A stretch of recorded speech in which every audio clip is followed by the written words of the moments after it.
अन्य समाचार पर नजर करिए। गांधीनगर में દીપડાની દહેશત। દહેગામમાં દીપડાએ 8 લોકોને ઘાયલ કર્યા।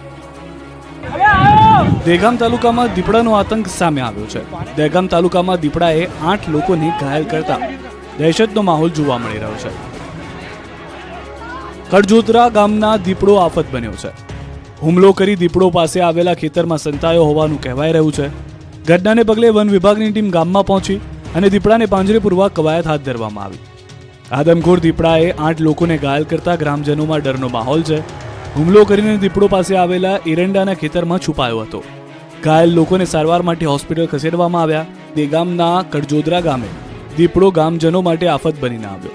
લોકોમાં ભયનો માહોલ જોવા મળી રહ્યો છે। દીપડો હજી સુધી વન વિભાગની ટીમની પહોંચથી દૂર હોવાથી આ પંથકના લોકો ભયના ઓથારઠર જીવી રહ્યા છે। દહેગામના કડજોદરા ગામની સીમમાં દીપડો ફરતો હોવાની છેલ્લા 2-3 દિવસથી બુમરાણ ઉઠાવવા પામી છે, જે અંગે કેટલાક ગ્રામજનોએ તપાસ પણ કરી હતી, પરંતુ સામાન્ય વન્ય પ્રાણી હોવાનું માની લીધું હતું। વલસાડમાં પૂરપાટ આવતી કારના કારણે યુવાન જોરદાર પટકાયો। 5 ફૂટ સુધી બાઇક સાથે ઢસડાયો। વલસાડમાં ફરી એકવાર રફતારના રાક્ષસોના કારણે ધોળા દિવસે યુવાનને મોત દેખાયું। વલસાડના ચીપવાડ વિસ્તારમાં એક બાઇક અને કાર વચ્ચે ગમકવાર અકસ્માત સર્જાયો। ચીપવાડા વિસ્તારમાં બાઇક ચાલક કારને બચાવવા જતા 5 ફૂટ દૂર સુધી ઢસડાયો। સમગ્ર ઘટના સીસીટીવીમાં કેદ થઈ ગઈ। દ્રશ્યમાં જોઈ શકાય છે કે ચીપવાડ વિસ્તારમાં એક કાર પૂરપાટ આવી રહી છે, ત્યારે કાર ચાલક સાઇડ લાઇટ આપ્યા વગર વળી જતા સામેથી આવતો બાઇક ચાલક ડરી જાય છે અને બાઇક ચાલક સ્ટીયરિંગ પરથી કાબુ ગુમાવતા સ્લીપ થઈ જાય છે। 5 ફૂટ સુધી ઢસડાય છે, ત્યારે જ અચાનક કાર વળી જતા યુવાનનો જીવ બચી જાય છે, પરંતુ મોપેડ પર સવાર 2 યુવકોને ગંભીર ઈજા પહોંચે છે। ગંભીર હાલતમાં બંનેને હોસ્પિટલ ખસેડાયા। સમગ્ર મામલે વલસાડ પોલીસે તપાસ હાથ ધરી। રાજ્યમાં ફરી એકવાર કોરોનાની દહેશત ફેલાઈ છે। કોરોનાએ ફૂફાડો મારતા શહેર હોસ્પિટલો થઈ ગઈ છે સજ્જ। રાજ્યમાં ફરી એકવાર કોરોનાએ એન્ટ્રી મારી દીધી છે। કોરોના રિટર્ન થઈ ગયો છે। કોરોનાના કેસમાં દિવસે ને દિવસે ઉછાળો થઈ રહ્યો છે। રાજ્યમાં હાલ 23થી વધુ એક્ટિવ કેસ છે, જેમાં અમદાવાદમાં 13થી વધુ, વડોદરા અને રાજકોટમાં 4થી વધુ કેસ સામે આવ્યા છે। કેસ વધતા આરોગ્ય વિભાગ પણ સતર્ક થઈ ગયું છે। હેલ્થ સેન્ટરમાં ટેસ્ટિંગ શરૂ કરી દેવાયું છે। આ દરમિયાન રાજકોટનું તંત્ર પણ એલર્ટ થઈ ગયું। રાજકોટમાં સિવિલ હોસ્પિટલમાં તૈયારીઓ શરૂ કરી દેવામાં આવી છે। 140 જેટલા બેડની વ્યવસ્થા કરાઈ છે। લેબોરેટરીમાં RT-PCR ટેસ્ટ પણ થઈ શકશે। લોકોને પણ સતર્ક રહેવા સૂચના આપી છે। તો રાજકોટ મહાનગરપાલિકાના આરોગ્ય વિભાગે કોરોના અંગેની એડવાઇઝરી જાહેર કરી છે। લોકોને માસ્ક પહેરીને જ ઘરની બહાર નીકળવા માટે અપીલ કરી છે। આ બાજુ અમદાવાદ અસરવા સિવિલમાં કોવિડ વોર્ડ તૈયાર કરાયો છે। અસરવા સિવિલ હોસ્પિટલમાં 50 કોવિડ બેડ તૈયાર કરાયા છે। જૂની સિવિલ હોસ્પિટલમાં 20 બેડ તૈયાર કરાયા છે। 30 બેડ 1200 બેડ હોસ્પિટલમાં તૈયાર કરવામાં આવ્યા છે। ઓક્સિજન, વેન્ટિલેટર, ICU, NICU સહિતની તૈયારી કરાઈ છે। સાથે જ ગુજરાત આયુર્વેદિક બોર્ડના ચેરમેને આયુર્વેદિક ઉપચાર કરવાની સલાહ આપી છે। સંસદમાં કોંગ્રેસના સાંસદો સસ્પેન્ડ થતા ગુજરાતમાં પડ્યા પડઘા। શહેર કોંગ્રેસના નેતાઓએ કર્યો વિરોધ। લોકસભામાં સાંસદોને એક સાથે સસ્પેન્ડ કરવાના મુદ્દે હવે રાજકારણ ગરમાયું છે। કુલ 142 જેટલા સાંસદોને સસ્પેન્ડ કરવા મુદ્દે અલગ રીતે વિરોધ નોંધાવવામાં આવ્યો છે, જેને લઈને સુરતમાં શહેર કોંગ્રેસ જિલ્લા સમિતિ દ્વારા વિરોધ પ્રદર્શન કરવામાં આવ્યું। સુરતના ring road doctor Baba Saheb આંબેડકરના પુતળા પાસે વિરોધ પ્રદર્શન કરવામાં આવ્યું, જેમાં કોંગ્રેસના હોદ્દેદારો અને કાર્યકર્તાઓની અટકાયત કરવામાં આવી। વિરોધ પ્રદર્શન નોંધાવી રહેલા કોંગ્રેસ કાર્યકરોની પોલીસે ટીંગાટોળી કરી અટકાયત કરી। આ બાજુ ભરૂચમાં પણ કોંગ્રેસના નેતાઓ આ મુદ્દે રોડ પર ઉતર્યા હતા। મોટી સંખ્યામાં કોંગ્રેસના નેતાઓ એકત્ર થઈને વિરોધ પ્રદર્શન કર્યું। લોકતંત્ર બચાવો, સંવિધાન બચાવો, દેશની ડેમોક્રેસીને ભાજપ કરી રહી છે, નમોક્રેસી સહિતના સૂત્રોચ્ચાર કરી વિરોધ નોંધાવ્યો। રેલવે સ્ટેશન ખાતે કાળા ફુગ્ગા ફોડી પુતળા દહન કરવા જતા પોલીસે અટકાયત કરી। હોદ્દેદારો અને કાર્યકરોની અટકાયત કરતા પોલીસ સ્ટેશન ખાતે લઈ જવામાં આવતા પોલીસ સ્ટેશન બહાર પણ વિરોધ નોંધાવ્યો હતો। આ બાજુ અમરેલીથી સમાચાર મળ્યા કે જ્યાં આગળ જિલ્લા કોંગ્રેસનું શક્તિ પ્રદર્શન જોવા મળ્યું। જિલ્લા કોંગ્રેસ કાર્યાલય ખાતે સ્નેહ સંવાદ સંમેલન। પ્રતાપ દુધાત જિલ્લા કોંગ્રેસના પ્રમુખ પદનો તાજ ગ્રહણ કરશે।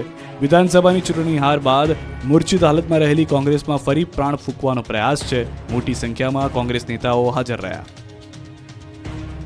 ન્યાય આપોના નારા સાથે બીજા દિવસે પણ વિદ્યુત સહાયકના ઉમેદવારોએ કર્યું વિરોધ પ્રદર્શન। વડોદરામાં ઉર્જા વિભાગની કચેરી બહારમાં ચાલી રહેલું વિરોધ પ્રદર્શન બીજા દિવસે પણ યથાવત છે। કડકડતી ઠંડીમાં પણ ઉમેદવારોએ અન્યાય સામે અવાજ ઉઠાવી આખી રાત વિરોધ પ્રદર્શન કર્યું।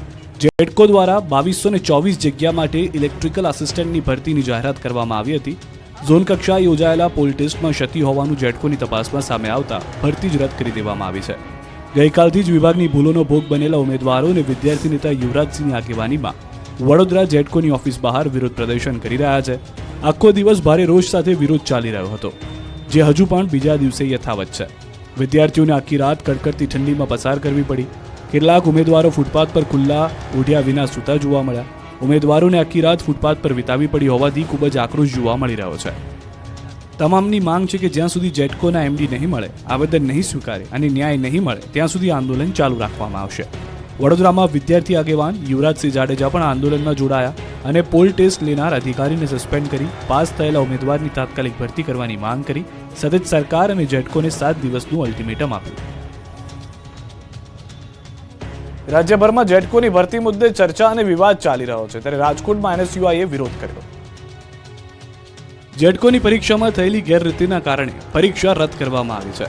ત્યારે સમગ્ર મામલે રાજકોટ, ભરૂચ, મહેસાણા ઝોનની પરીક્ષાની નવી તારીખ જાહેર કરવામાં આવી છે. તો બીજી તરફ સમગ્ર મામલે ગુજરાત પ્રદેશ એનએસયુઆઈ દ્વારા રાજકોટ કલેક્ટર કચેરી ખાતે વિરોધ પ્રદર્શન કરવામાં આવ્યું. ગુજરાત પ્રદેશ એનએસયુઆઈ દ્વારા સરકાર વિરોધી ઉગ્ર સૂત્રોચ્ચાર કરવામાં આવ્યા. મોટી સંખ્યામાં યુવાનો જોડાયા હતા. રાજકોટ કલેક્ટર કચેરી ખાતે એનએસયુઆઈના પ્રદેશ પ્રમુખની આગેવાનીમાં કાર્યકરો દ્વારા શિક્ષણ મંત્રી રાજીનામું આપે તેવી માંગ સાથે સૂત્રોચ્ચાર પોકારી વિરોધ પ્રદર્શન કરવામાં આવ્યું.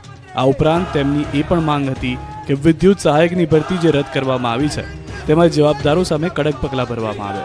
આ મામલે અધિક કલેક્ટરની રજૂઆત કરવામાં આવી હતી. આ તકે 24મીએ રાજકોટ આવનારા મુખ્યમંત્રી ભૂપેન્દ્ર પટેલ સામે કાળા બાવટા ફરકાવવાની ચીમકી પણ ઉચ્ચારી હતી. વલસાડમાં ભારતમાલા પ્રોજેક્ટનો કામદારોએ કર્યો વિરોધ. વલસાડમાં ભારતમાલા પ્રોજેક્ટ અંતર્ગત બની રહેલા વડોદરા મુંબઈ એક્સપ્રેસવેના કામદારોએ વિરોધ નોંધાવ્યો. અહીં કામ કરતા 700 કામદારોને પગાર ન ચૂકવાતો હોવાનો આક્ષેપ થયો છે. અહીં રોડવેઝ સોલ્યુશન ઇન્ડિયા ઇન્ફ્રા નામની કંપની દ્વારા ચાલી રહ્યું છે કામ.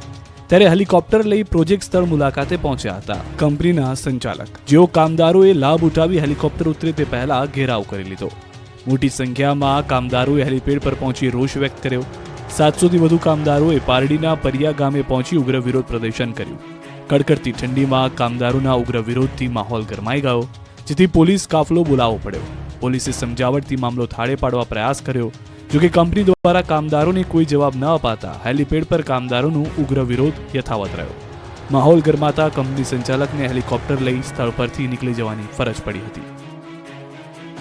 ગોંડલના રીબડામાં પૂર્વ ધારાસભ્ય જયરાજસિંહ જાડેજાએ શક્તિ પ્રદર્શન કર્યું. અનિરુદ્ધસિંહના રીબડામાં લેવા પાટીદાર સમાજના બેનર હેઠળ યોજાયેલા કાર્યક્રમમાં જયરાજસિંહ જાડેજાએ હુંકાર કર્યો. સંમેલનમાં લોકોને સંબોધતા જયરાજસિંહ જાડેજાએ આડકતરી રીતે અનિરુદ્ધસિંહ પર પ્રહાર કર્યા અને ખુલ્લેઆમ લલકાર કર્યો કે હવે રીબડામાં કોઈની દાદાગીરી નહીં ચાલે. રીબડામાંથી હવે ગુંડારાજ ખતમ થઈ ગયું છે. અહીંના લોકોએ એક પરિવારનો ખૂબ ત્રાસ સહન કર્યો હોવાનો પણ આક્ષેપ કર્યો. હવે ગુંડાગીરી બંધ છે. આ સાથે જ રીબડા અને આસપાસમાં ગામડાઓમાં રહેલી જમીનો ખરીદવા માટે જયરાજસિંહે અપીલ કરી. ઉદ્યોગપતિઓને અપીલ કરતા કહ્યું કે હવે અહીં ગુંડાઓનો રાજનો અંત થઈ ગયો છે, એટલે અહીં કોઈ ડર વગર જમીનો ખરીદો.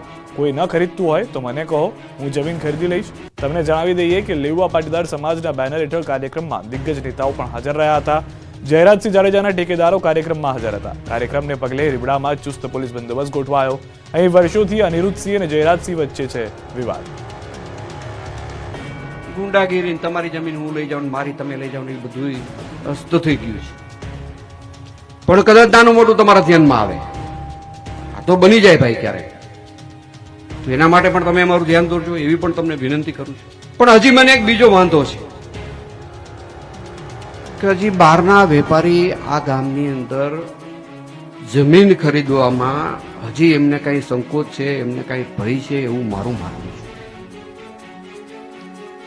ઘણા બધા ઉદ્યોગપતિ એ બેઠા છે, સામે બેસવામાંથી પણ ઘણા જમીનના વ્યવસાય સાથે જોડાયેલા હશે. તો બધાને મારી વિનંતી છે કે તમે એકવાર અખતરો કરો, તમે કોઈ પણ એક જમીનનો સોદો કરો, બજાર ભાવે હાલતો હોય, તમને પોસાય તો તમે જમીન ખરીદો. જો એમાં તમને કઈ અવરોધ આવે, એમાં તમને કઈ એવું કહેવામાં આવે કે એની જમીન બીજાએ લેવાય નહીં, અમારા સિવાય કોઈ લેવામાં ન જ આવે આ જમીન, તો તમારી જમીન હું લઈ લઈશ.